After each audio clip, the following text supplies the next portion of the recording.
Hi hello. അപ്പോൾ ആടുജീവിതത്തിൻ്റെ പുതിയ കളക്ഷനും കാര്യങ്ങളൊക്കെ വന്നിട്ടുണ്ട് കേട്ടോ. അപ്പോൾ 4 ദിവസം കൊണ്ട് നമ്മുടെ ആടുജീവിതം 70 കോടിയോളം കളക്ട് ചെയ്തിട്ടുണ്ട്. ഓക്കെ, അപ്പോൾ ഏറ്റവും അതിവേഗം 70 കോടി ക്ലബ്ബിൽ കയറുന്ന മലയാള സിനിമ ഇനി ആടുജീവിതമാണ് കേട്ടോ. ഇതിന് മുന്നേ നമ്മുടെ പൃഥ്വിരാജിൻ്റെ ലൂസിഫർ ആയിരുന്നു. അതായത് ലൂസിഫർ ഒരു 3-4 ദിവസം കൊണ്ട് 70 കോടി 50 കോടിയൊക്കെ ക്ലബ്ബിൽ കയറിയിട്ടുണ്ടായിരുന്നു. അപ്പോൾ അതിനൊക്കെ മറികടന്നിരിക്കുകയാണ് നമ്മുടെ ആടുജീവിതം.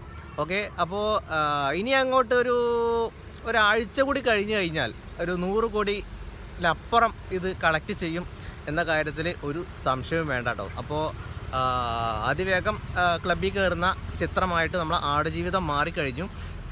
പിന്നെ ഇതിൻ്റെ ബഡ്ജറ്റ് കാര്യങ്ങളൊക്കെ എല്ലാവർക്കും ഒരു ക്യൂരിയോസിറ്റി കാര്യങ്ങളൊക്കെ ഉണ്ടാവും. അപ്പോൾ അത് എന്താണെന്ന് ചോദിച്ചു കഴിഞ്ഞാൽ ഇതിൻ്റെ ഒരു ബഡ്ജറ്റ്, ടോട്ടലായിട്ടൊരു ബഡ്ജറ്റ് എത്രയാണെന്ന് ചോദിച്ചു കഴിഞ്ഞാൽ, ഇപ്പോൾ ഈ ഇന്നലെയാണ് നമ്മുടെ പ്ലസ് ഇതിൻ്റെ ബഡ്ജറ്റും കാര്യങ്ങളൊക്കെ പുറത്തു വിട്ടിട്ടുണ്ടായിരുന്നത്.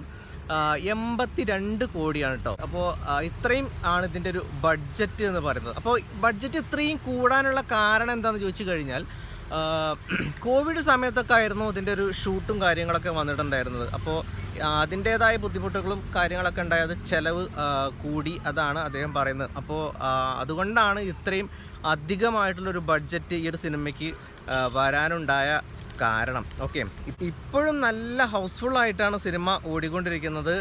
ഓരോ ദിവസം കഴിയും തോറും തിരക്ക് കൂടുക എന്നല്ലാതെ കുറയുന്നില്ല ഈ ഒരു സിനിമയ്ക്ക്.